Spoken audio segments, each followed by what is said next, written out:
right, welcome back to the Kevin and Sean Show, Week 12. It's in your ears.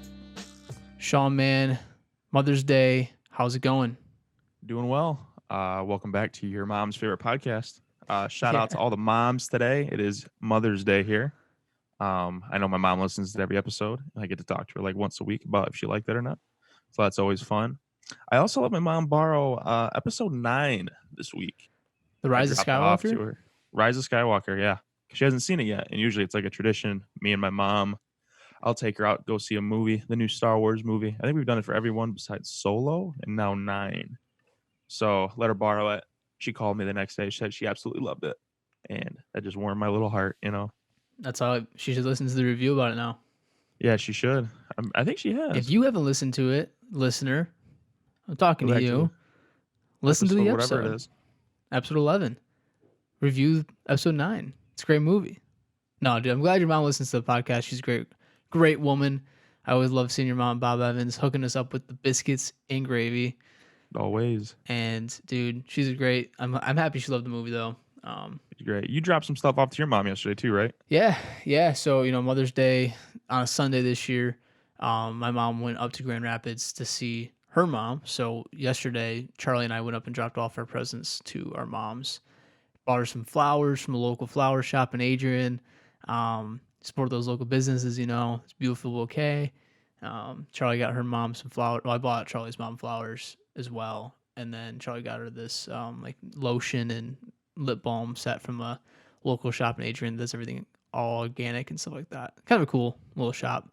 Yeah, I went with the Meyer special for flowers, but I didn't just get the little bouquets, the little carnations, whatever you call them. Got her a pot. Nice. It's got some flowers in it. Yeah. It's like a cool like orangish, peachish kind of color. Nice. And it had a little wood thing in there. I don't know what it's for, but I thought it was neat.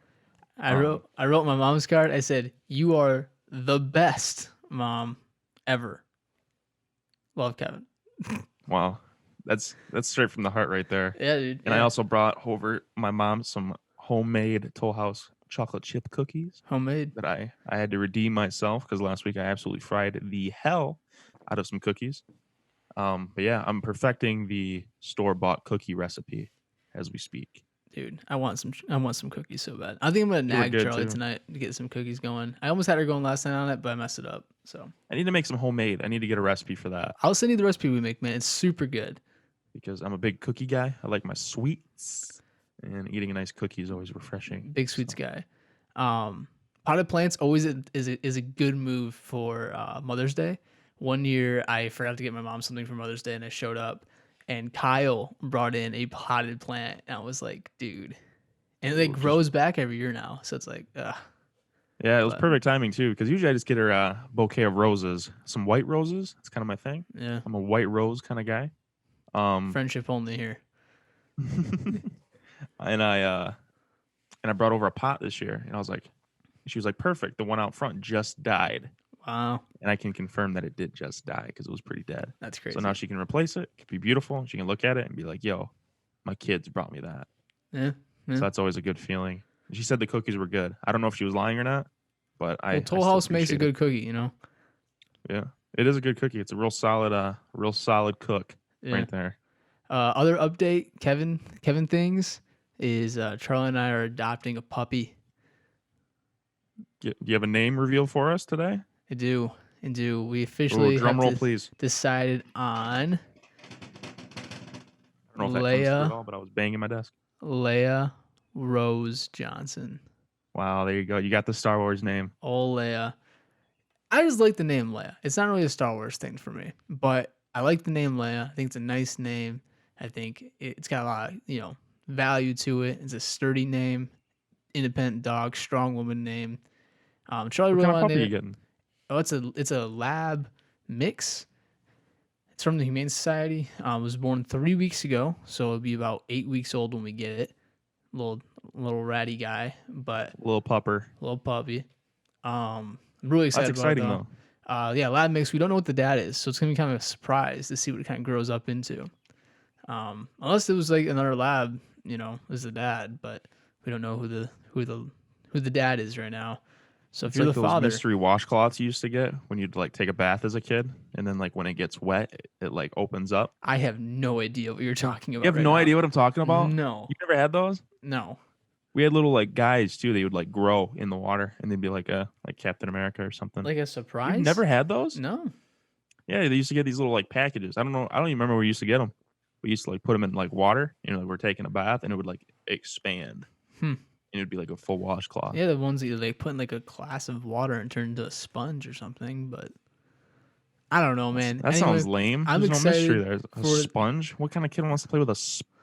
dude. I don't know. I used to get lathered up by a Spider-Man washcloth. You know what I'm saying? Like, there's nothing better than Well, that. washcloths always made my skin break out because I got eczema. You got that eczema, So yeah, man, classic puppy. eczema. I'm pumped about it. Charlie's pumped about it. It's gonna be sick. It's gonna be sick. I'm excited, man. I want a dog real bad here. My roommate Hunter is being a little dick about it and won't let me get one. So Even just like foster one for a couple weeks or something. Just give okay, me you can't something to just do. foster one for a couple weeks though. You gotta I like feel like you could. I feel like like your dog need a home.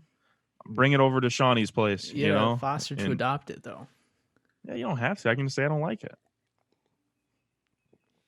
That's not. I don't know, man. I just want like a dog temporarily to see if I can handle it. You know what I'm saying? I don't know if I'm really in a point in my life where I can responsibly care for a dog, but I'd like to. I miss having a dog around. Yeah, I mean, having dogs, you gotta like be like solidified a little bit more. Like Uh, you gotta know a little bit more of like what your next like few years are gonna look like. I'm unemployed in a temporary living space. How more sturdy can I possibly be? All right, next topic on the Kevin and Sean show. No, but real news: Sean and Kevin are back in That's Apex not what it Legends. says. Oh, Shawnee and Kevy are back. I just like saying Kevy. Shawnee, Kevy, the boys are back in Apex Legends. Dude, Yeah, we've been kind of running shit.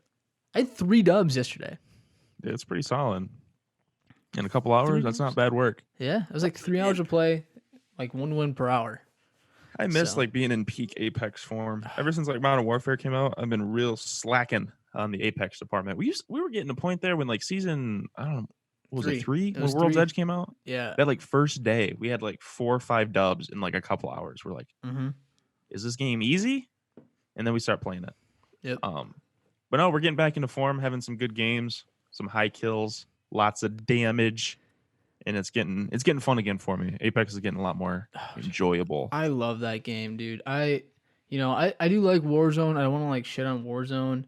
And I like playing Search with the boys, but like Apex is a special place for me, man. I'm good at it. It's like the first game I've ever been good at. I have fun. Like I get excited about that game. I don't get excited about Warzone. Like I don't. Like Well, you haven't got that elusive Warzone dub yet. no, I haven't. It's been That's quite a pissing moment, me off. man. Beating 145 other people to get that clean dub. It's pretty satisfying. I know, but like something always stupid happens almost every game in that match. The thing is, though, man, with Warzone, I'm not gonna say it's luck because, like, obviously, It if you're a good feels player, like luck. you're gonna win consistently. But if you can make it to the final circle with like a semi-competent team left, like if you don't have all four, maybe like if most of your team is at the final circle, you got a shot. Yeah. Like I've been in bad positions twice when I won both games, Mhm. and it's like incredibly fun. I gotta But get there. Apex is back though. I'm excited. I'm excited for season 5. Season 5 looks Dude, season 5 nasty. is gonna be sick. I'm Comes so out excited. Tuesday. I'm like amped for it. I don't know what time it goes live, but I'm half tempted to stay up Yeah. and pull an all nighter and just play the shit out of it. I'm so excited for it, dude. You should low key call in that day. Probably could, honestly. Or you can just do your Zoom call while playing it and just like be really nonchalant about it. Yeah, hey guys, I'm gonna be kind of busy today. I'm gonna be playing Apex Legends all day. I'm like, what the fuck is that? Well, dude, you remember season 2 when that dropped? We literally played it all weekend long. Yeah, yeah. It came out like Tuesday, and we played it a lot that day. But then like that Friday, Saturday, Sunday, I don't remember what was it. Winter break? No, something like that. Because you were at the house. Oh, that was when Charlie was in Italy. No, that was season 3 that came out then. Because I Crypto thought it came was out. 2. It was Battle Charge. I don't remember, dude. Yeah, when Charlie was in Italy, dude, I played that game for my living. Well, you came over because you were bored at Mhm. back in Adrian, and then you came over, used my TV. we were in the same room or in opposite rooms, just raging some Apex Legends, Mhm. full Apex boners that weekend. Yeah, That was the paintball trip that never happened. Remember we went Oh, up to TC and went to play, and it yeah, was yeah. like semi-pro scrims that day or something. Yeah, we didn't wanna get demolished by these sweaty paintball players.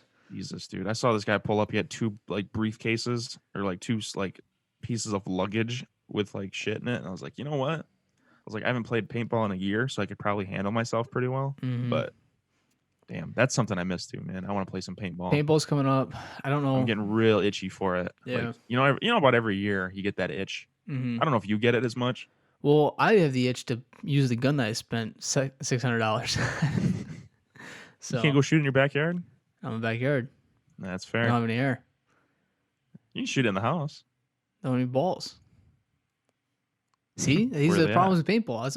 A big problem with paintball, man, is you can't just do it whenever you want. It's not like shooting regular guns. Not that I was shoot regular guns anyway, but What situation would you be able to shoot a regular gun more often than a paintball gun? well, like at my dad's property, right? Like he owns You 10 can't acres of shoot land. paintballs over there?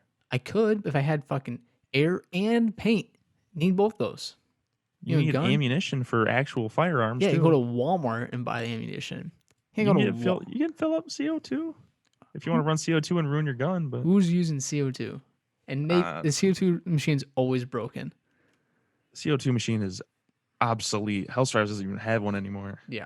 So anyway, Apex, that's where it's at. Next few weeks gonna be a lot of Apex for us, I think. I'm excited for it. Yeah, I'm definitely gonna play that new season. That new season looks absolutely insane. Like Yeah. that trailer got me really hyped. The gameplay trailer, the Hmm. the cinematic trailer was cool. Yeah. It showed off the new legend a little bit, which I think bold take might be a top 3 legend this season. Yeah. I think she's got a potential to be really OP. Um, it's like a hybrid of like Bangalore and like Wraith. I It like feels that like though. to me. Those are like I love that because those are my two like most highly played legends, and I'm amped. yeah. But moving on from Apex, this isn't an Apex Legends episode today. I watched UFC 249 last night. It's the first live sporting event that's not like NASCAR iRacing. I don't count that. The I first like mean, live event since like COVID started, yeah. and like I don't know what like the rec or the like the viewership was, like the ratings and all that. I got to imagine that they broke records Really? because people were, oh yeah, people were amped for this event, dude. Hmm. Like there were so many people like tweeting about it, and like everything was trending, and there was obviously no fans. And I thought they were on that island. I'm not really a UFC guy. Full disclosure here, I'm not a big fighting guy. I don't like it. I appreciate the UFC. Like, No, I appreciate boxing. I don't really appreciate UFC. man, I can't. The thing is, though, I like boxing, right? Hmm. I do. There's a thing to it that I like. There's But an man, art. every boxing match that I've watched is slow, man. Everybody It's an plays for like art form though. It's a mixed martial craft. arts, dude. It's Mixed mar- literally in the name. Mixed martial arts is literally just, hey, see that guy? Beat him until he's almost to death. No bullshit, Say, dude. hey, so there's this edge of life. There's like a little strand. Yeah, don't hit that, but like get close to it. Bro, you can't just go in there swinging though, man. These guys are trained as hell. Yeah, trained killers. Yeah, Like, in mixed martial arts. I don't know, man. I I have a newfound respect for the UFC, and I don't. this is like a shameless plug. There was a Joe Rogan episode that I listened to. I don't listen to a lot of Joe Rogan, but he was talking about one. I think he was talking to a UFC guy, and it was like a 2 hour long, like sweaty UFC like talk. And he was just talking about like the art that is mixed martial arts, and he's a big mixed martial arts guy too. I don't know why I'm saying mixed martial arts every time, MMA guy, Mm-hmm. but I don't know, man. Like the technicality that these guys use, and like last night there was not many like classic like wrestler like grapple guys. Mm-hmm. Everybody was a striker, man. So there was some violent fights last night. Like who? Oh, what was the big fight that was nuts? Francis Ngannou, I believe is how you pronounce it. I could be completely wrong. This this Rosenstrike guy called him out, and this guy's nasty, dude. He's 265 and just scary. He's a mean looking dude. Knocked this guy out in 20 seconds. It was insane. Like I have never seen anything like that live. I've seen like fast knockout like compilations on YouTube and stuff. Mm-hmm. Hit this guy once. Like he went at like this guy kicked him a couple times, and then this man just Ngannou just engaged this guy through a couple of like big strikes that missed. the one that connected just put the guy on his ass, dude. Yeah. It was insane. It's But crazy, man, man. It's crazy. even the Justin Gaethje Tony Ferguson fight, oh my god, dude. That Tony Ferguson is a tough motherfucker. He lost and he got like kind of the shit beat out of him, but he was taking some knockout punches for 5 rounds, dude. They eventually called it because the guy he literally was just taking shots. Yeah. Like, oh my god, this Gaethje guy is he's nuts. Yeah. He's it was really kind of impressive. Like I don't really know much, but man, I was like I know like this is a good fight. Like Yeah. It's I was like, entertainment. damn. It's entertainment, you know. It well, yeah, but like you got to like this guy. They're not just going in there swinging at each other, man. Like there's like a rhyme to the reason. I And like understand that. It's like any other professional sport, right? And I do appreciate that like this is something people spend their lives doing. There's, you know, probably character building and all these different things that happen and come out of MMA. I'm not trashing that. I just like, okay, there's like people who play football, you know, and you just like line up against somebody knowing you're gonna get smacked in the face. But then there's people who put yourself in a cage and say, yeah, that dude looks like he wants to kill you, and you're gonna try to kill him. And you're gonna use all these high tech moves that you learned over the last 20 years. I don't know. I don't see the appeal. It's like I don't know. I'd rather watch iRacing. dude, iRacing sucks, dude. It's cool. The only reason I like it is because it's like an esport being brought to more of a mainstream audience. When the history books are written about esports, iRacing better be on there because it was nationally televised on. Dude, it was televised on like NBC, like Channel 7. Like They've had league tournaments on ESPN though. You can't really beat league. ESP Dr. Disrespect is on a Sports Center ad. ESPN is a select service. You have to pay extra for that bundle. Every package, ESPN is extra. You do not count ESPN as national televised television because you have to pay extra for it. No, this is a real thing. This is a real thing. We were taught this in class, actually, in college. NBC, ABC, those channels are free wave. Free wave. Anybody can watch them ever. And NASCAR iRacing was televised on national television like a football game. NFL doesn't air on ESPN exclusively. NFL's on Fox and these other channels that like are nationally televised. You can get them anywhere. NASCAR was put on the same platform as the NF goddamn L. Like Jesus Christ, history The books. NF goddamn L. That might be the new thing. I might make that a shirt actually. I might wear that to the next game. Seriously, dude. Like iRacing deserves the But respect. Fox is also local. That's a local station. I know Fox itself and NBC itself Free is wave. a national. Free wave. Yes, but Monday Night Football is nationally televised. Everybody who has ESPN can watch it. It's not local. But not everyone has ESPN. That's what they mean by national television. But not everyone has ESPN. I don't know. In 2020, I feel like if you got local TV, you have ESPN. ESPN comes in like your first package. That comes in like No. the bronze level package. Not everyone hates Comcast, man. No one's paying extra for ESPN. I don't know. I got ESPN. I got ESPN too, but like, I have ESPN U. no. Got your ass. Anyway, I'm happy you had fun with UFC fights last night. I challenge you right now. I I'm putting you shameless- on the spot 100%. Do not interrupt me. I beg you to watch that main event last night if you can find it like on YouTube the 20-second fight. No, not the 20-second fight. That was nuts. I watched that already. Watch the main event last night. Watch Justin Gaethje versus Tony Ferguson and see if you can find a new level of respect for it. I have a respect for it. I've said that already. I just don't understand why.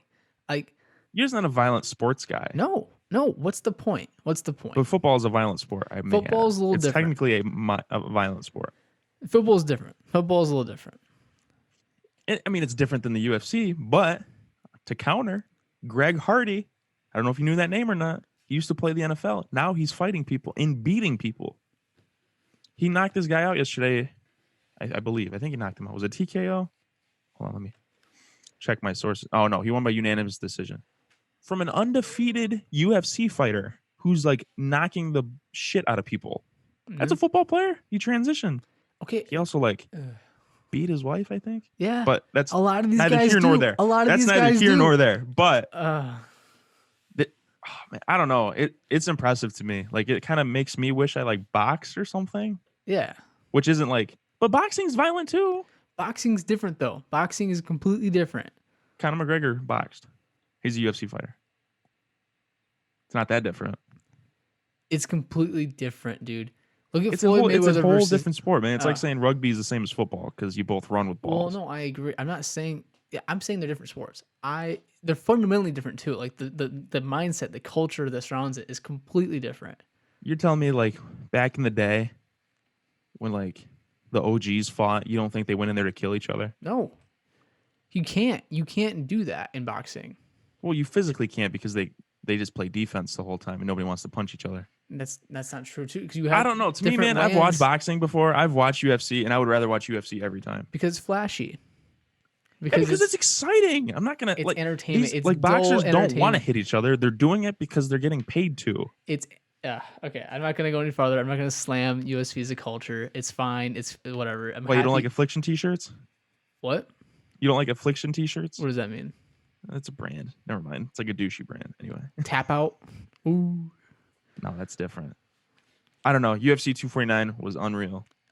That's a lot. That's all I'm gonna say about it. Yep. Well, I'm happy you enjoyed it, man. I respect it. I'm happy people are But you like entertained. wrestled, man. Half of these guys have like all American. They're all American wrestlers, man. Like Okay. this Henry Cejudo guy.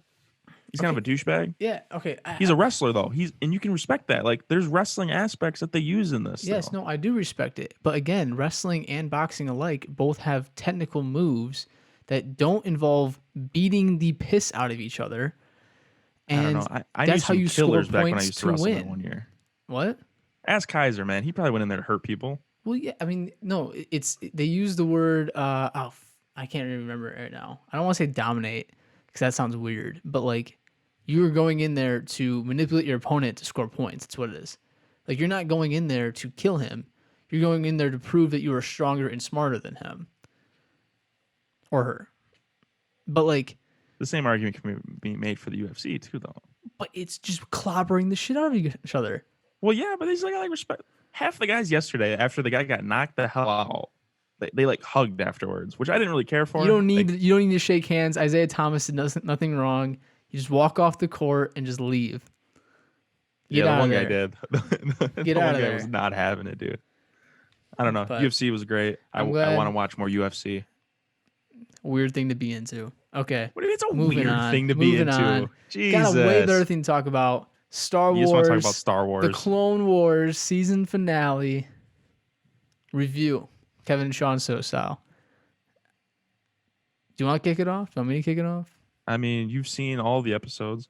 So that's kind of the thing. I haven't seen all 12 episodes of the final season. I've seen like the last 4-ish, not even fully. I would say I watched like the last 3 fully. You didn't watch episode 9? I don't think so. I watched like parts of it. Man. It's good. It is a good episode. I watched like the main parts. You know what I'm saying? Like the big stuff. It's only 20 minutes. How do you only watch parts of it? Well, because like I watched it on like YouTube and Anyway, kick it off. full Kick it off. That's kind of like where full we're coming disclosure. from. This is a full spoiler review. If you didn't want to hear any spoilers about this season, shut it off. You listen to the first 25 minutes of us. I appreciate you. I love you. Don't watch the UFC unless you're a fan of Sean. If you're a fan of Sean, watch UFC. If you're not a fan of Sean, don't watch UFC. I'm just kidding. Don't make your decision based off that. But Logging off. Shawnee is. I'm just kidding. Once again, this is a full spoiler. A lot of spoilers going to be talked about here. In 3, 2, 1. Darth Vader's in the last episode. Yeah. So Han Solo dies. Han Solo dies. So I want to just give a brief overview of what this is. Okay. So because I think it does matter because Sean hasn't watched all the episodes, there's a rhyme to that. There's a reason to that. So the first 4 episodes of the season are about this group of clone troopers called the Bad Batch. It doesn't really matter too much. It's some cool stuff with the Rex. Fives comes back if you're a Clone Wars fan. They figure out, Fives has a big story arc because of his microchip going bad, and he like tries to kill a Jedi. I think he maybe does kill a Jedi, like before Order 66 happens. So like They go rescue five, so there's different things. Okay. And then the next 3 episodes are about Ahsoka. So Ahsoka gets like brought back. Kind of shows off. Maybe the next 4 episodes are about Ahsoka. Um, they bring her back, kind of show her where she's at. She's just kind of floating around Coruscant. Doesn't really know where to go because she just left the Jedi Order. Kind of shows kind of where we're at in the timeline though. And then they do like a 4 episode arc with her and these new characters. They bring the Pikes in. Pikes do it. They have a Shout out to swing. the boys. The boys. Some gangster stuff happens. They Fi escape fi. that.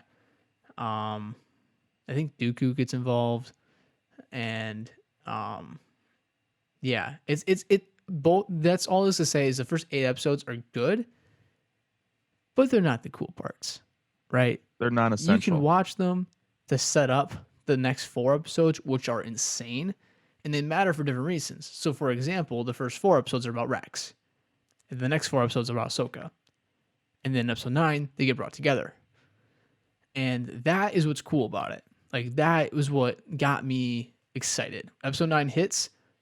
This is my favorite part of the whole season, by the way.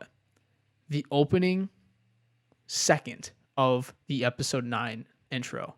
Oh, the old Lucasfilm intro. The old Lucasfilm intro. It's like old, like, Lucasfilm Limited, a Lucasfilm Limited production or something. yeah, it's like just green text, like basic green text. Super cool. Clone Wars, it pops up. That's it. Well, because in the first 8, correct me if I'm wrong, isn't there like an intro still with the announcer or like the narrator? I don't think the narrator's in it, but there is an intro. They do like the clones are under attack, and they have like that radio voice kind of guy. Yeah, Isn't yeah. he in the first 8? There's a really cool Anakin scene though. Yeah.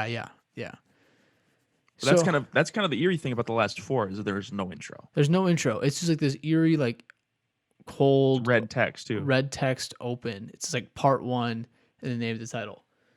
So you get into that and it's like, oh man, like something's about to change, right? And little do the fans know what's happening. It's a 4-part arc to finish off the season. Like that came out of left field. Like no one knew that was going to happen. Super cool. So the last 4 episodes to finish off like what the rounded out like of what the season is. Last 4 episodes are about Ahsoka and her struggles with Maul during the times of episode 3. Very intertwined. So episode 9 is basically like setting that up. Episode 10 is like thick of it. Like episode 3 is happening. Episode 11, definitely Order 66 happens. And episode 12 is kind of like sets up where Ahsoka goes next, which then beautifully ties into Rebels, which is super cool. So that's kind of an overview.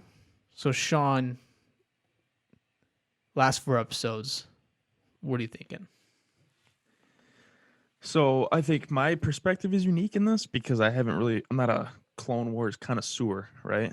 But the last 4 episodes of this season, I'm going on record saying is some of, if not the best Star Wars content we've seen in years. It's insane. I don't know. It's up there. I'm a big like Revenge of the Sith guy. Like that's what I watched on like Star Wars Day. Shout out to Star Wars Day. I think a lot of people are though. I agree. I mean, it's definitely the best of the prequels by far. Mhm. But like how it ties in is super interesting to me because like that was always something I wanted to see. Mhm. And like the Siege of Mandalore has been talked about forever, and we finally get to see that. And it's just action. It's a lot of action. But like I don't know, seeing like Anakin, like seeing like Ahsoka for the last time, and like giving her like new lightsabers was like a super good moment. And like I'm not a big Ahsoka person. I really don't know much about her. I haven't watched all of Rebels or Clone Wars or really anything about Ahsoka. I think she's cool. But I don't know like her backstory that much. That was like a really cool moment to like see, and Mhm. then like the relevance it has in the 12th episode Oh yeah. with Vader seeing like the lightsaber like in the snow. Like that was that hit me. And like I don't really have any like backstory on like their relationship at all or Yeah. their dynamic. Yeah. But I don't know, man, because it's episode 10 with Maul, right? Yeah. Yeah. It's when he comes.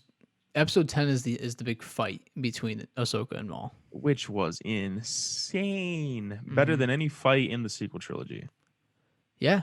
hands down. Yeah. I mean, that's like the ranking episode last week. Like this puts context into that.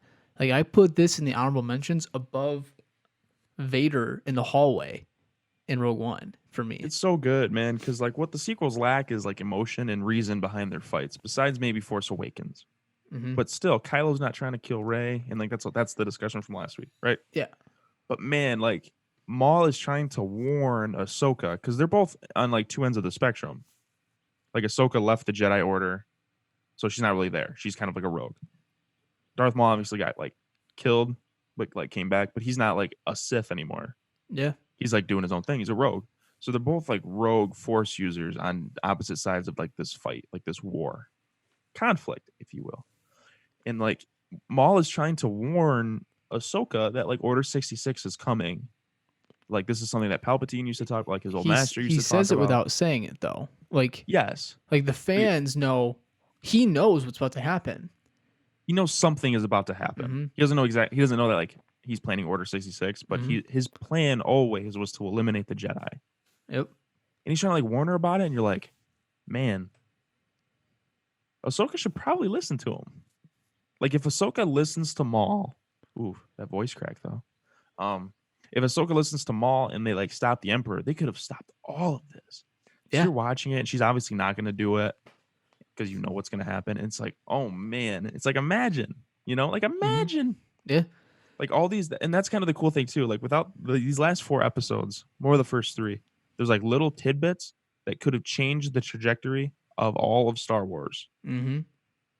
And like that's insane to put that in like a TV show like that. I haven't heard any like backlash about that either. Because like if that happened in like the sequel trilogy, it would have got torn apart. Well, this was done in a way that was tasteful. So I Mhm. wrote in the notes like, this is the perfect use of canon material. Like this is what canon material is supposed to do. Make the main story better. So now after I watched episode 3 on Star Wars Day as well, and I was like watching it, and there's like dialogue that happens in the set in the what episode is that? It's one of the episodes in the final season. They bring dialogue from from, oh my gosh, Revenge of the Sith into the episode of the Clone Wars episode. Season 11, I And believe. episode Or 11. episode 11. And I'm like watching it. I'm thinking back, like, oh my gosh, like Ahsoka's going through this right now. Like they just talked about this. All these things are happening right now. And you're watching the tragedy of Anakin happen. And just knowing that the person that he trained had the opportunity to stop that with Obi-Wan probably, because they would have probably joined back up. And it's just like, man, like It's weighty, man. It's emotional. Sam Witwer says it best, and we might have already said this on this podcast already, but this is crazy to me. This concept is that for once, the join me moment happens. We wanted that. We wanted it better in the sequel trilogies. Didn't happen. We get it with this Maul. Join me. We can take down the Emperor, and make sure this doesn't happen. Save the ones you love. Save the galaxy. And for once, the bad guy has the good plan. That's crazy. That is insane to me, actually. And Ahsoka, I mean, rightfully so. I don't blame her for saying no. Obviously rejects it. And then she beats him. She beats Maul. Something Qui-Gon couldn't even do, by the way. Which had his own weight, by the way. But, like, dude, yeah. So then you get through those episodes, and you're at the last episode, and they have to escape Order 66. You're kind of like, what the heck? How are they going to do this? But don't breeze over the Order 66 like moment. That moment is insane. Because you like hear the like Ahsoka's like looking out the window of the Star Destroyer or whatever. Do they call them Star Destroyers when they're the Republic, or are they just like Republic? Oh ships? Man, let me think on that for a second. Keep talking. Okay, but like she's looking out the window and they're like in hyperspace, and Maul's like locked up in this like cage. That thing's he's, crazy. Like, he's captured. He's psycho. Is that Oh shoot! What's the material in Mandalorian? What's their armor made out of? Beskar. Yeah. Is that a Beskar box? It looks like it. That's what I thought Looks it like was. it. Like first thing, because it's from Mandalore. Anyway. Yeah.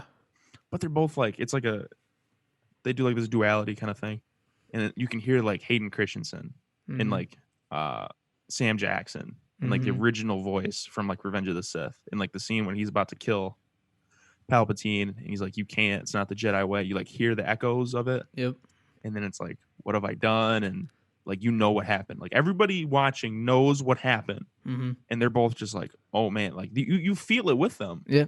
It's crazy because that scene is emotional as it is, and like the whole Order 66 thing still hit me on Monday. Oh, yeah, dude. Um, and like the music swelled up. They played Anakin's Dark Deeds after that too, when like Ahsoka's trying to like fight off all the clones and it. Oh my Mhm. god! Mhm. Well, so Oh my that was what I was gonna say god! is so Palpatine comes up on the projector to Rex and says, execute Order 66. Execute Order 66. And Classic. Rex knows that this is gonna happen because he knew about. This is where the Bad Batch episodes actually make sense, by the way, because he knows it's gonna happen because of Fives having that microchip.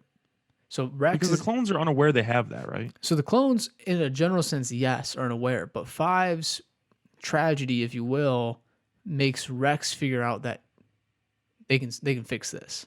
Like it's a thing. This is like we were all chipped.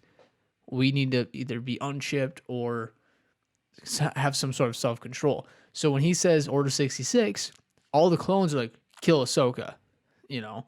But Rex is like tears in his eyes, and animation, by the way, has tears running on his face. Turns over to Ahsoka and says, "I'm sorry." And then like I don't know, some people are saying he intentionally misses Oh, he does. and whatever. Because he's like And fighting it. You can see like yeah, that's the crazy part about the animation. The animation is killer in this, by mm-hmm. the way. Yeah, Like I know every season of Clone Wars has gotten better, yep, but the animation in season 7 is unreal. It's top notch. it's top And notch. like the emotion you feel in Rex, like looking at Ahsoka, knowing that he can't control what he's about to do, Mm-hmm. is heartbreaking. Like It's he's like crazy. shaking. He's got his blasters pointed at her, and she's like, "What the hell? Like Mm-hmm. that's my boy. Like Rex is my boy." Yeah, she gets it though. Like she senses it right away. Yeah, and he's just like fine fives, and then like starts shooting away, and everybody starts shooting, and that's when the music swells, and it's like, Mm-hmm. woof. Yeah. So yeah, I didn't mean to breeze over that. That's really good. And the fact they take his chip out and they actually like flesh that out, because in Rebels, Rex is in it, and he's like, "Yeah, we took my chip out. That's why I didn't go crazy." Him and his crew, because he has other clones with him, right?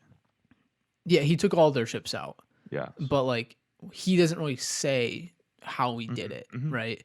So it's cool to see like this is how it happened, and it's just like that would like the Order 66 stuff is definitely heartbreaking, but like to also see how Ahsoka and Maul both escape is really cool. Like so many Jedi Masters, by the way, were killed in probably less hard situations. Let's be honest.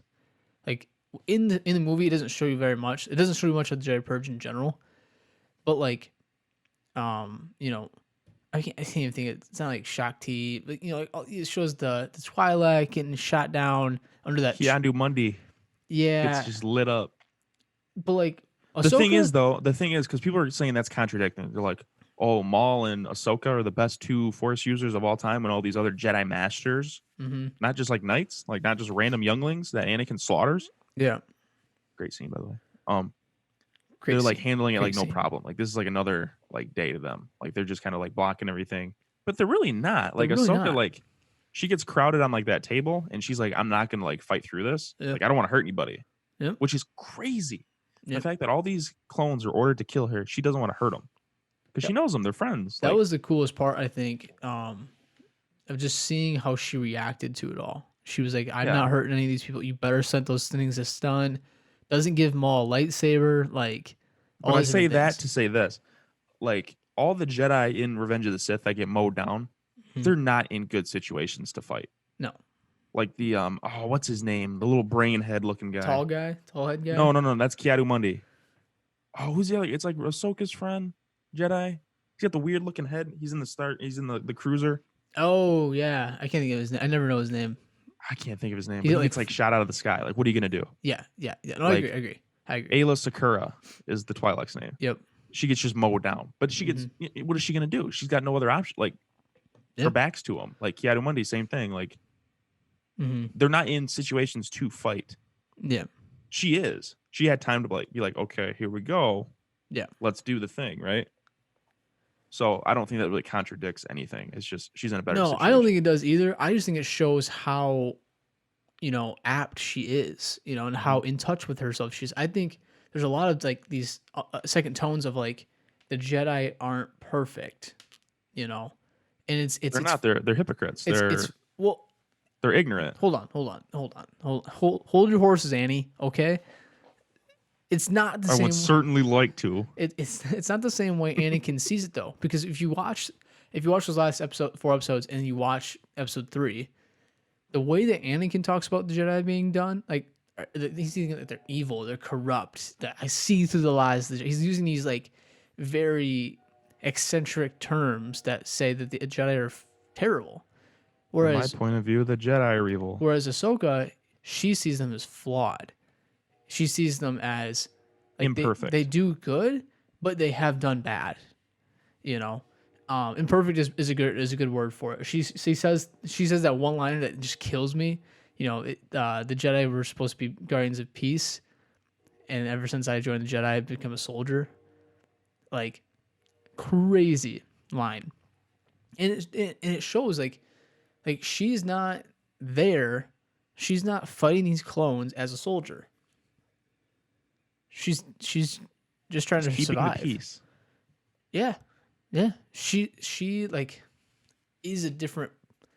I don't want to. You remember back in the day, of everyone thought Ahsoka was gonna be a gray Jedi, Yep. and that gray Jedi thing was like a big thing, and ended up being nothing. But she is. She is a firmly planted middle ground person. The thing is the Jedi aren't flawed. The Jedi Council is flawed. Mm-hmm. It roots from the Council, so it's not like a Jedi issue. It's a Council issue.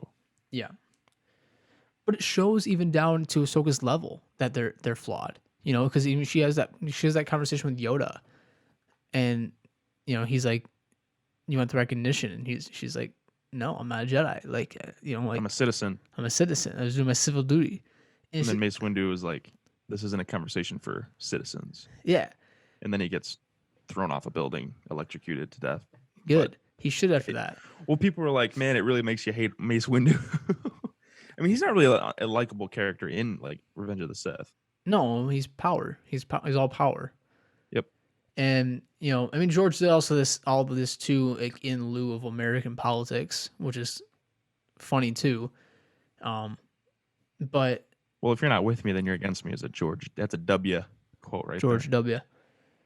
So I mean, I don't know how they tied in episode 11 though is really nice, and then episode 12 too. Like I enjoyed a lot. I think them escaping off the. I think it's a galactic cruiser, by the way, is what it's technically called. They like get off it in kind of the fashion I expected them to do. You said this. It was really cool to see clones versus Jedi, like lightsabers. It's definitely big Revenge of the Sith vibes. But the last like 5 to 10 minutes of that, dude, where like there's not a lot of dialogue, things have already happened, feels like a movie. It doesn't feel like animation at all anymore. Like once they hit the ground, right, and there's like that top down shot of the ship, and there's Ahsoka looking at all the graves, and then pans up, and then there's the stormtroopers. It shows that time have passed. It's snowy there now. Vader comes in, walks up. Like all of that is not animation anymore. We are watching a film. It's a movie, man. It is it's gorgeous. cinematic. It is gorgeous. It shows exactly where we're at. There's no dialogue. Like that's like 5-ish minutes, if not more. It was powerful, man. It was incredibly powerful. For the And- record, it's a Venator class Star Destroyer, so they are called Star Destroyers, Okay. So which isn't the Jedi way. Anyway, So I mean, it just shows that like these animation pieces need more credit. To be honest, Dave it's not Filoni. just a kids' cartoon. Yeah, it's not. It's. I mean, this is dark. That the mall going down the hallway scene is nuts. It rivals Darth Vader's scene in Rogue One. It really does. It has that callback of it, and Vader has a lightsaber. Maul got creative and shoved a freaking piece of the wall through someone's head. Yeah, it was pretty dark, man. and cut off And then guy's he arm with a yeah, in the door. door or whatever. Yeah. It was crazy. That was hype. Yeah. It shows how powerful Maul is too, man. Like, Oh, yeah. well, this is a small moment, but I loved this moment when Rex was on the table when they were like taking his chip out. I think after they took his chip out, he like passed out. Hmm. He like lost consciousness. And Ahsoka says, "I'm one with the Force, and the Force is with me," Yeah. which is straight out of Rogue One. I loved that. Yeah. That Well, was insane. well, for me, that shows that that obviously is from Chirrut Imwe in Rogue One, right? Love Chirrut Who's not a Jedi, but he's a Nope. believer of the Force in the religion. and the religion of the Force. And obviously, like, listening to George Lucas talk about that concept gets you sweaty if you've ever heard it. But then to see it with Ahsoka, it like solidified that she's not a Jedi anymore. Mhm. Like, this is not a Jedi thing to do. And even like, part of that like life essence thing potentially happened. People think like, she's like searching his mind with her life essence, going through his life essence, all these different things. But I just appreciate the fact that Dave Filoni is the one guy in Lucasfilm that understands Star Wars Yeah. and the Force Yeah. and the Jedi. Like it's like the whole religion aspect of the Force is what makes it so interesting. It is. That's what they captured in the OG trilogy. He's like, I mean, they even say it to Vader, like, your Hokey reliance, religion. your reliance in that or reliance of that old religion. Yeah. It can't save you or whatever. Yep. Because that's what the Force is. Like, Mhm. Han Solo. That's not how the Force works, right? Yeah. He has a better understanding of the Force than Kathleen Kennedy. You know what I'm saying? Like, Honestly. Yeah. the Force isn't just like a magic. Like Ray even says it, and I feel like that came straight from Kathleen. Like that's it's a power that makes you float and move objects and stuff. That's not what the Force is. The Force is a religion. Like, Mm-hmm. if you don't practice it, you lose it. You shut yourself off to it. That's what happened to Luke. That's why Yep. nobody could find him. Yep. Like that. And that's what makes the Force interesting. If you want to give one credit to Ryan Johnson, that's like one thing he does right. He understands the Force. He does get the Force right in Last Jedi. I've been thinking And about that a lot. that's the backbone of the Jedi in Star Wars in general. Mm-hmm. They say like, non-Jedis say, "May the Force be with you." You know what I'm saying? Like Mhm. it's a religion, and it's not just like a magic power. It doesn't make you a superhero. No, and I think these little moments that you're talking about, that we've both talked about a lot, are what makes this season so good. I think tying that into the Mandalorian is what makes that really good too, though. It So, just adds so much weight to non-Kathleen Kennedy run projects. well, okay, I'm not going to bash Kathleen Kennedy on this, but I think I will. I hate her. She sucks. She needs to be removed. okay. Dave Filoni. Okay, I'm gonna get into it. Okay, guys, that was the spoiler review. I hope you enjoyed this. Sean, I want to talk about the Mandalorian documentary real quick. Oh yeah, last thing for all the viewers out there, I cried twice at the finale of Clone Wars. At the Vader scene, cried once when I watched it the first time. I rewatched it, cried again. Anyway, It's good, man. It moves. It moves you. If you haven't watched it, watch the last 4 episodes. It's worth it. It's definitely worth it. Ooh. Last thing. I don't know if you saw this or not. There's a theory that happens, that finale scene happens after the Rebels fight with Ahsoka. Oh, really? They said that there's a shot, like when you see Vader's face, right? One, you can see Anakin's eyes Yep. through, which is deep. Yep. But they said there's also like a little bit of like a repair job, like along the eye. Oh, really? Like it looks like they repaired the mask after Ahsoka like slashed it. Yeah. So that like, because he essentially kills Ahsoka. We don't really know what happened to her. Well, we do know what happened to her, but yeah. Do we? Yeah, Ahsoka lives. Hashtag. Well, she lives, but isn't that because he like pulled her out of the world between worlds or whatever it is? Yeah. She didn't escape. She did. She did? Yeah.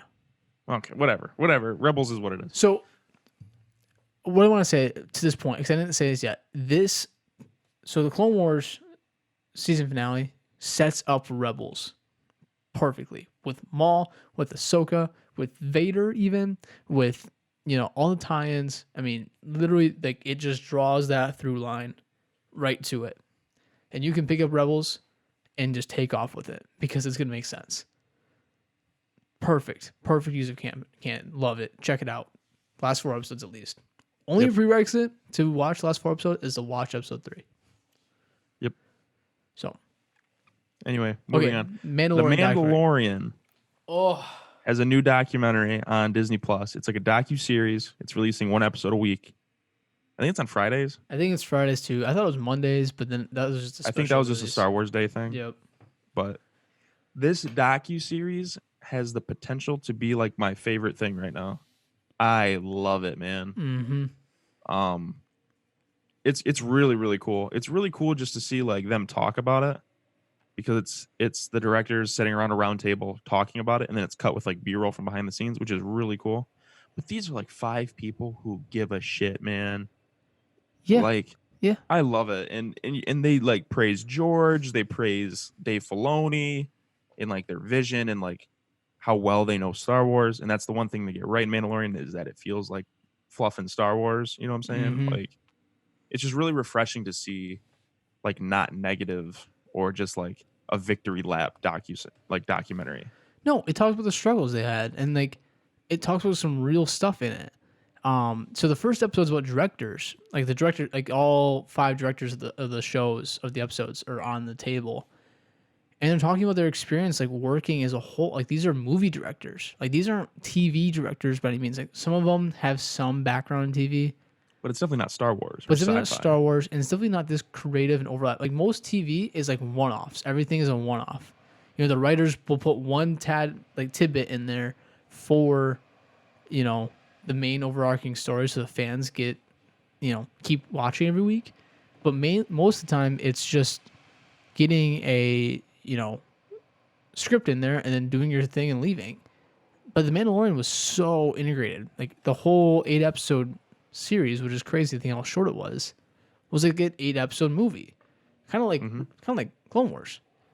Those 4 episodes. I do like The Mandalorian. I don't think we've talked about it on the show, have we? No, not too much. But I do like The Mandalorian as a whole. I wish the story. I wish it wasn't like the adventure of the week. Yeah. I know there's like tidbits in each episode that kind of connects, but like the timeline's kind of all over the place. Yeah. And like the overarching story isn't like they talk solidified about this until like the first couple, and then like the middle episodes. They're all good. They're all really good TV. Yeah. But then it picks back up in the last couple. Yeah, they talk about this in the documentary though. Like they didn't know what the story was. Yeah, they all had like creative control too. They were all like co-writers on the episode, I believe. Yep. That could be a miss. And that they could be all fake news worked right on there, the but episodes together too though. Like so like it was a huge collaborative effort, man. Like it was really nice. And it was cool to hear like Bryce Dallas Howard, for example, like visited the OG Star Wars set when she was like a baby. Or like maybe a Return of the Jedi or something. She's like 6 years old. But like Ron Howard is like a famous director, and he like visited the set and brought like Bryce, and she like slept on George Lucas while they were filming Star Wars. Yep. That's awesome.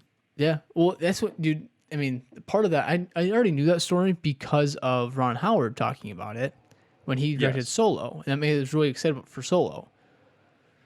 But this. Ron Howard is not the problem with Solo, though. He's definitely not. Ron Howard is probably the only saving grace for that movie to even had a chance. Because that movie has tidbits that I like. But when you're talking about understanding what Star Wars is, like Mandalorian, the story to me isn't my favorite Star Wars story by any means, actually. Like, I think it's kind of dry, but it feels like Star Wars. It is a Star Wars story, ultimately. It's a Western. It's about a different character we've never met before. But then you get Dave Filoni in there. And it's the guy. He's the magic sauce, man. He's the secret sauce. He's the guy who gets it. He's the guy. He is the magic sauce. And he just brings this level of like, this has to matter because it has to tie into this. And, then, you know, like, we're not talking about making an 8-episode blockbuster. We're talking about adding something to something that's very special to so many people. And then in episode 2, so I just want to tee this up so you can talk about it. So in episode 2, they talk about a lot of different things, the inspiration it's called Legacy. Yeah, of what George Lucas had to offer, right? And they bring in like more of the creative directors. Kathleen Kennedy's on there. She gives no real content, so we She shouldn't pissed even me talk off. about her. So they have Well, they like had the the ILM special effects guys, supervisor. yeah. And so everyone's talking about like their creative things, and they cut back to an episode, cut back to a scene where Dave Filoni's talking with the directors from the first episode, and he goes on like a 7-minute rant about why Star Wars is awesome and why the story is so important. And there's these tidbits and these moments, these little moments that we were talking about with Clone Wars that matter to the overarching story. And then ties that all up to say the Mandalorian is that one moment, is a little moment that's going to add something huge to the galaxy. And it's just like, sign me up. Like, I am ready to go. Run through Well, a they're wall. confirmed for season 3 too, which is Yeah. super exciting. I hope this show does like. I hope there's a lot of seasons, but not too many. You know what I'm saying? I was like 4. You know, like just like Rebels was, it's 4 seasons, it's done. You know, it doesn't need to be a lot. But Dave Filoni, man, my favorite part of this documentary so far is how they just keep talking about George. It's all about George. It's Yep. his freaking it's his IP, his baby. He created all this. Yep. Give some respect to the man. Yeah, they don't. And they say any. Dave Filoni is what George Lucas thinks. That was like one of my favorite things. I love Dave Filoni. I've always been a Dave Filoni guy. But man, hearing something like that from like, I think it was, I don't know if it was Favreau who said it, but somebody was literally like, he's a walking Wikipedia. Yeah. Like if there's anything you need to know about Star Wars, just ask him. Like they'll be on set, they'll be like, would this guy do this? And he goes, no, and this is why. Yep. And that's insane to have that level of like understanding of the source material, because there is source material, Kathleen. I don't care what you say. But it's not even like it's not the, it's the understanding of what this means, of what we're doing here.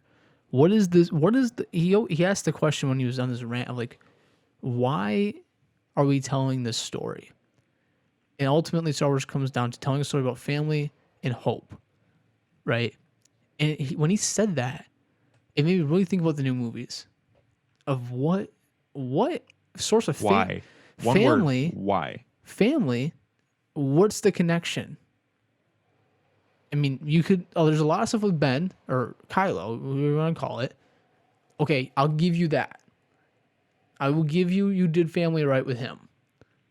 But with Rey, no. With Finn, Nope. absolutely not. With Poe, who's that guy? You It's know? in a comic. So it's the Skywalker saga. It's the story about the Skywalker family. You did Ben okay, but then you're gonna shoehorn Rey in this? Like, what is that? That was the interesting thing about Rey, is that she came from nothing. Yeah. And they say, man, people are pissed that we don't know why she's so powerful. Let's make her the strongest dark side user. There's a twist. That's very twisty. So then the other part of it's hope, right? And funny enough, the only movie that has hope in it is Episode 8. Yeah. They're just stomped on by the First Order. There's 20 of them left. They all get in the frickin' Falcon and fly off with the Rey floating rocks. And they're like, oh, God, I guess we have to believe in something. We still got Leia, I guess. You know, you only like, believe in hope when you can see it. Or no, that's like one of my favorite quotes from like the new trilogy. Yeah. Right? 'Cause I don't think they're very like quotable. They're not. If that's a phrase. because they're more But like the focused one on thing the is like, Flash. they said it's a Leia saying. They said if you only believe in the sun when you can see it, you'll never make it through the night. Mm-hmm. And they're talking about hope. Yeah. Even if everything is every sliver of hope is lost, that doesn't mean it's still not there. Yeah. You got to believe in it. But the two JJ films don't have any hope in it. Nope. Which is weird because I like those two more. But you think about if what Star Wars means, like what Star Wars is about, like what Dave Filoni's talking about, and what The Mandalorian is, what Clone Wars is, and all these good pieces of content are. Rogue One, hope. It's all about hope. They used that tagline all over the goddamn marketing. You know, like the sequel trilogy doesn't do that. And then The Mandalorian, he's talking about it, and he's like, yeah, so like George like wrote this story about hope and family, and he just happened to add spectacle to it, and that was the magic in it. You know, you have these lightsabers and blasters, all these different things, and it's like Because the hero story has been done a million times. yeah, I mean, there's It's been done a million times. It's It's like old the samurai old- movies. It's everything. But it's he the brought oldest that story. extra. It's the oldest story. I mean, he talks about the hero story being part of like Homer and these ancient Greek storytellers. Like this isn't Mhm. new stuff we're telling here. No, it's an old story, but told with the spectacle and magic of Star Wars, Yeah. which is why I think it's so good. But then and then the sequels, it doesn't do that. But the first No, six do. And so I thought it was a really good homage to like, I mean, The Mandalorian really is just like a victory lap for George Lucas as a series. And I think the Clone Wars, the final season, even more so was. that's how you do a Star Wars spinoff or a Star Wars story. That's where Han Solo fails for me, man. It's like, why is that movie made? Yeah. What's the point of that movie? Sell How tickets. Han Solo gets everything you know about him? Even though they say it's not about that, which is funny because it is. It's totally how it is. Mm-hmm. It's how he gets his blaster. It's how he meets Chewie. It's how he gets the Falcon. It's how he gets his fucking last name Yep. that everybody still uses, which Mm-hmm. doesn't make any goddamn sense. Yeah. If you take, I mean, I've said this before off air, obviously. If you take Han Solo out of that movie, it works. Mm-hmm. As a Star Wars story. It's a story about these smugglers and they're smuggling and they're doing like heists and adventures and stuff. Make that about Cassian. Literally anybody. Make a Mm-hmm. new character. Bob from Corellia did that whole thing, Mm-hmm. and it's the same movie, Yep. but you don't ruin it by making it about Han Solo in Lando. Yep. Literally, that would have been a fine movie. One of the best characters in that movie was Kira because Who's interesting? she was new. We knew nothing about her. No, and then you tease the Crimson Dawn stuff with Maul at the end. Yeah. I would want to see a Solo too. I know. You know what I'm saying? Like the Yeah. only reason I want to see Solo 2 is not to see Han Solo do more non-Han Solo things and to like ruin Han Solo for me even further. Because Han Solo is one of my favorite characters. I love Harrison Ford as Han Solo.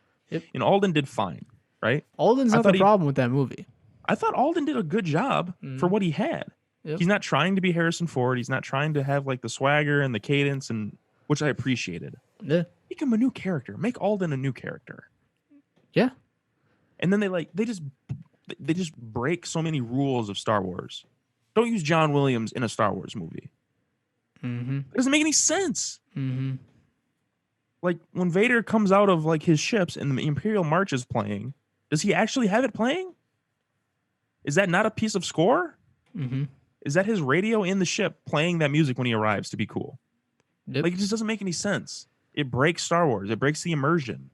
It takes you right out. At first glance, I was like, "Oh, that's kind of cool. That's a cool like homage to John." Mm-hmm. But I'm like, "No, that doesn't make any sense." Yep. I don't know. I'm not going to bitch about Solo anymore. I want to talk about how great Dave Filoni So is. here's the deal. That matters because of, when you have creative directors like Dave Filoni who just get it, even Jon Favreau, who just get, why are we here making things? You're going to keep making great things. You're going to keep telling great stories. And that's even like Rogue One has that. Gareth Edwards gets a lot of crap. But the story he told and the story that he was trying to tell is on the line of these big themes of what Star Wars is. Like, and it makes sense and it feels good. Whereas like Solo and even the sequel trilogy as a whole doesn't do that. And The Mandalorian, as much as like, yeah, it's kind of slow and yeah, it's kind of a Western that is kind of out of date and we don't really need to see another Western, it still follows the themes. It's still Star Wars. Star Wars. And Well, and if you want to talk about like, I mean, every time they do some forceful like fan service-y moment in the sequels, they say, "Oh, George said it's like poetry, it rhymes." mm-hmm. And they like use that as an excuse for everything. But if you want to talk about George Lucas taking the oldest story ever made in the hero's journey and making it different and making it interesting and adding that magic to it, The Mandalorian is taking an old spaghetti western with Clint Eastwood and making it special and different by adding Star Wars to it. Oh yeah. That is what poetry is. Yep. Not having like the same story arc of the original or the original three, the OG trilogy. That's not poetry. Yep. Having another Death Star is not poetry. Nope. Being online with the themes, that's what poetry is. Dave Filoni says when he's talking about the Homer and like Iliad things, he was talking about oh man, I just lost it. But he's talking about this like I lost it, dude. I'm so sorry. I'm sorry to everybody. I lost it. I'll think of Tee it. it up, tease it, tease it. I might be able to pick it up for you. Well, he was talking about very similar things of like rewriting that, but he's talking about it. They I got it. They told these stories because they're relatable. You know, this is the oldest story that's ever been told, but it's relatable to you. You know, these guys would. He was like they would go to village to village, and they made a living off telling stories that were relatable. Hmm. You know, And they and would change it to the region that they're in. yeah, and that's what he says. And he goes, I think of this as, you know, the galaxy a long time ago, a galaxy far, far away. It's still relatable what's happening to our modern day society. And it makes you feel something. I mean, Mark Hamill has said Luke is a guy from like Iowa Yeah. for years. He's Yeah. just a farm kid from Iowa. That could be anybody. Yeah. And, you know, the Mandalorian feels that way. There was aspects of Han that felt that way in the original trilogy, but the movie Solo does not do that. You know, like, yeah, sure, he's a kid from the slums. But, like, you don't just get an adopted name from some random dude at a checkpoint station. You have a name. You have a name. Come on. Well, I was watching a video. It might have been like the Honest trailer about it or something like things wrong with. So, ooh, God, my voice is cracking like a bitch. I don't know why. Anyway, but he said, if that guy said because he has no family and he's alone, that his name is Solo, Mm-hmm.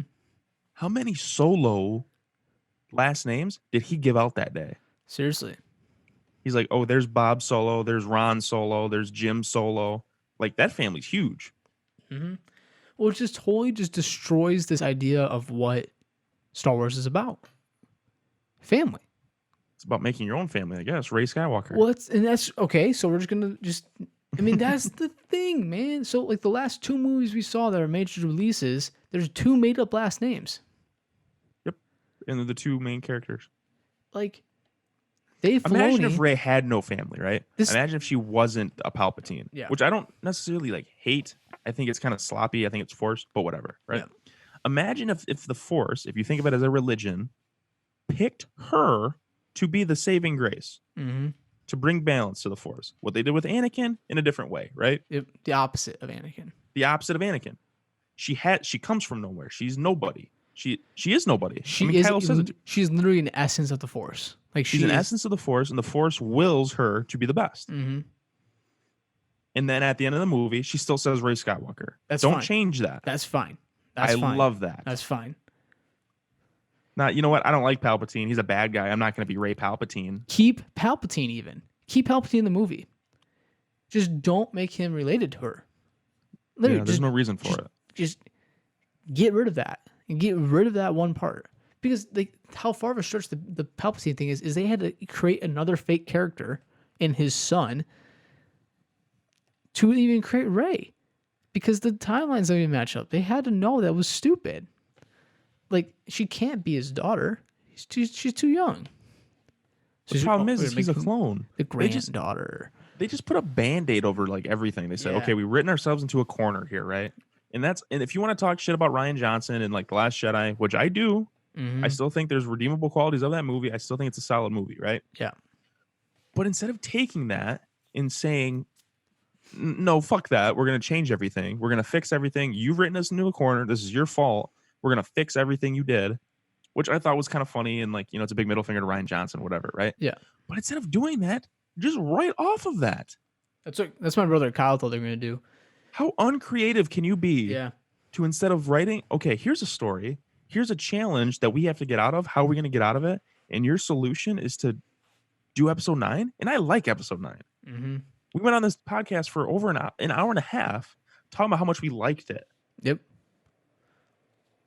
But don't just do the easy fix. Yep. Don't do an easy fix. You're fucking Star Wars. Well, For the love of God, Dave Filoni, who used to work at Nickelodeon, is creating better stories than you professional people. Well, he didn't just work at Nickelodeon. He worked on the Airbender. Okay, Avatar: The Last Airbender. That's a special show too. But so Kyle and I are having a conversation about he hated The Last Jedi. He hated that movie. He almost he wanted to walk out, but for the sake of John Williams, did not. Hated that movie. But he finally came to terms with it. He's like, okay, I'm accepting this movie. Episode 9 is coming out. let's see it. Like let's hopefully they just take what they did in episode 8 and just run with it. Because there's potential for good things to happen. If Rey is nobody and she is actually nobody, an essence of the Force, willed to it to destroy the galaxy, That's something new and interesting. we're having a good story here. We were going to have a good story, and the whole trilogy will make sense and be good. And then they just middle fingered it super hard. And like, okay, so I want to end this podcast on a positive note. So this leads me to what is currently happening in Star Wars news. So these rumors keep popping up about the Mandalorian, and with Dave Filoni being on his Star Wars high kick, how she loves and understands Star Wars. Do we think these rumors are true? Do you think they're real? Are they going to happen? Some of the things, by the way, is that there's going to be some heavy dark saber action. I don't really know what that means. Boba Fett might be in it. Boba Fett. Boba Fett. And Ahsoka Tano makes another return. So the reason these are rumors at all is, let me go to the root of these rumors quickly. Yeah, go for it. So Rosario Dawson said that she was cast, or there's a rumor from like the Hollywood Reporter that said she is cast as Ahsoka in The Mandalorian. That's a rumor. Yep. That's not confirmed. Lucasfilm hasn't shut it down. Announced it. They didn't shut it down. They haven't shut it down, but what are they going to... I mean, it's a lose-lose. But the alleged rumors that she's cast and that she's going to play Ahsoka. Fine. Whatever. Dave Filoni's involved. He loves Ahsoka. Makes sense. It's his character. And then, oh God, I'm going to butcher this name. Tamara Morrison? Something like that. The guy who played all the clones in the prequels. Yep. He was cast, allegedly. So they think he's going to be Boba Fett. But he could also be like Rex. Or he could also be any clone. Mm-hmm. So the rumor's going to be Boba Fett because there was that clip of a gunslinger bounty hunter walking and it sounded like Boba Fett. Which I wouldn't hate. I wouldn't hate if Boba Fett came back. Do a little justice to Boba Fett. Yeah. He goes out like a bitch. He gets out of the Sarlacc pit. But I don't need it. Whatever. Right? And then, I can't think of the guy who plays Goff Midian or whatever. Yeah. Whatever. Gideon, the actor. He's got the darksaber at the end. That's like the last shot of the season is he's got the darksaber. Everybody's freaking out. It was a big deal. Mm-hmm. He went on like Instagram Live and someone asked him about, like, do you use the darksaber? And he goes, let me tell you this. I've broken 3 darksaber props. I use it a lot. Mm-hmm. And people are saying he's going to fight Ahsoka. 100%. Done. It's going to be a big lightsaber battle. So people are just jumping into these rumors. I'm not saying he doesn't use it. I hope he uses it. Yeah. Homie is coming after Baby Yoda. He's going to be wrecking some people. Yeah. I want to see that. Yep. I'm pumped for that. So here's my 2 cents. Here's my you can look back at this in October when the new season comes out and see if I was right or not. Dave Filoni loves Star Wars. He loves Ahsoka. He loves what it stands for. All these different things. I would not put it past him at all to see a Ahsoka Darksaber fight. My thing is, he's not a match for Ahsoka. Not at this point in her life, at least. Unless she's aged and she's like Obi-Wan in A New Hope. But like, I don't think it's much of a match. I don't think, there's a lot there, to be honest with you. I think there's better stories to be told about it. Yeah, I agree. This Gideon guy is just like a random, he's like an officer, but like, you're really going to make her fight a master Jedi, who beats Maul, she's super powerful. What are you going to do? It's a non-force user against a force user. She goes toe-to-toe with Vader. Right. She's not going to not fight well. Yeah. Because we've seen her after, kind of in this timeline. At the end of Rebels is technically around this time. Yes. By a couple years, give or take. It's like 3 years earlier than this. So she's still going to be a badass. She's not going to fight this guy. If Ahsoka's in it, I think it's going to be for like an episode. And they're going to use her to get somewhere. I don't think it's... Yeah. Want to know what I think it's going to be? This is going to be sweaty. She's going to be some big time hokey religion Jedi stuff. and the Mandalorian is gonna be all skeptical about it. Nah, I don't believe in that. Han Solo callback. And Ahsoka's gonna be like that person that we meet in the journey who is a believer of the Force. Yeah, because I mean, at this point, it's kind of dead Yep. That again. it's gone. Gone. So I mean, as much as I'd like to see like a lightsaber clash, I don't think it'd be much of a fight. And what was the other I don't rumor? think Ahsoka even uses her lightsabers anymore. I don't even think she'll have them on her. I honestly, I think the less they use Ahsoka, the better in the series. Because I mean, if you want Ahsoka content, go watch Rebels, go watch Clone Wars. I agree. I agree with that. I don't need her to be a part of the crew. I No. for two reasons. One, I think it's gonna be hard to bring Ahsoka into live action to look well, like physically. It's kind of an interesting character to bring in. It's a weird Twi'lek thing to do. Like, I mean, they're not going to make her full CGI. They're going to use practical effects, and like the other Twi'leks that they have in the show kind of look cheap to me. Looks like a fan film in that one episode. Yeah, it's really bad. So I think if they use her sparingly, perfect. They use her as a hologram. Maybe they find a message from her. Because I think another rumor that there is that they're going to go to the home planet of Baby Yoda. Yeah. A planet full of Yodas, essentially. I That's a hope rumor. I hope to God that doesn't happen though. I hope it doesn't happen either. I hope they go to some Force planet, like a Jeddah kind of place. Mm-hmm. That's more for like underground Force kind of stuff. That'd be pretty sick. Mm-hmm. To be completely honest. More Force religion stuff, man. Like, Yeah. what was his name in The Force Awakens? The guy at the beginning who Kylo kills. Lor Santeca. Like that guy. Rest in peace. Give me more of that guy. And Or if something. That'd be Ahsoka sick. is that, like, Even though the actor has passed away, by the way. I know it's super sad, but like, if Ahsoka plays the role of just being that Force presence in the Mandalorian, which is something we really didn't have in the first season. And Besides Baby Yoda going like this. Yep. If I have one gripe with it is I want more like Jedi stuff or Force stuff. I don't really care if it's good or bad. Baby Yoda stuff is perfect, but like I wanted like an adult, I guess, like someone real. You don't want a toddler? I don't know. I like. Is Kevin Johnson on this show talking shit about Baby Yoda? Clickbait? That's our title right there. That's the title. Kevin hates Baby Yoda. Yeah, I'm excited though, regardless for the next season, man. I can't wait. In Dave and John, we trust Seriously. because those guys get it. Dave Filoni just gets it, man. So does John. But I think John just respects Dave Filoni so much and George Yep. that he's willing to do anything that Dave Filoni's Well, got he's for him. he's a great producer. He's one of the best producers of all time. And So he's going to use the best resources available to yeah. achieve the best possible. So this is product. on the show notes, and I definitely want to wrap this up soon. What do you think of Taika Waititi becoming the next director of a Star Wars movie? Oh yeah, Taika. I mean, I'm excited. I don't want him to do a character piece on anybody. I think if he gets a ragtag group of like almost Guardians-esque characters, like a ragtag group of smugglers, Do you think it's gonna be solo duo? hell no. Could be. Okay. If they do a solo duo, if you will, I don't think it's going to be called solo duo. I like calling it solo duo. I don't think Han will have any presence in this movie whatsoever. I think if they do off that, it's Kira based. Because I liked Kira. Emilia Clarke, I thought killed it. People hate her for some reason. I don't know why. They think she's a bad actor. I don't think she's a bad actor. Yeah. I named my last car Kira, for God's sakes, right? Yeah. Emilia Clarke is beautiful. Anyway, I think it'd be interesting to see her running around with Maul. I think if you got a person to do it, it's Dave Filoni trusted Taika Waititi. Mm-hmm. He's also a good like comedy guy.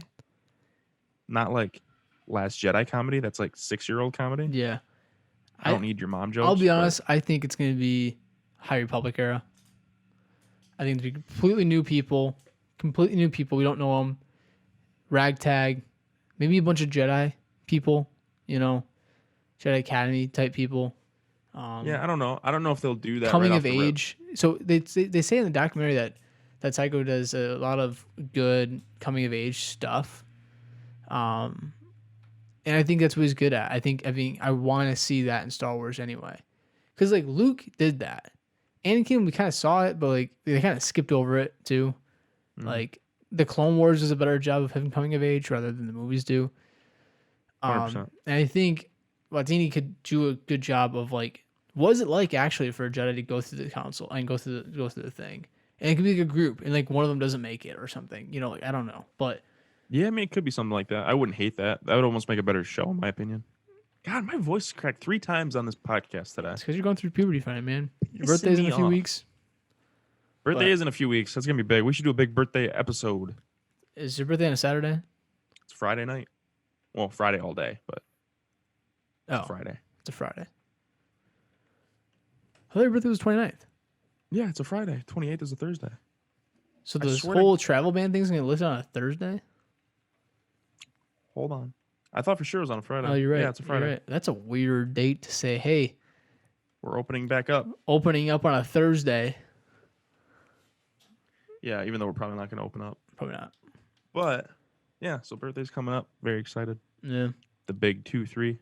I feel like everybody hates you when you're 23.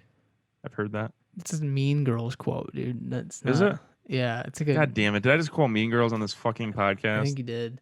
I'm pissed. But Great yeah, movie. I mean, this is a fun episode, guys.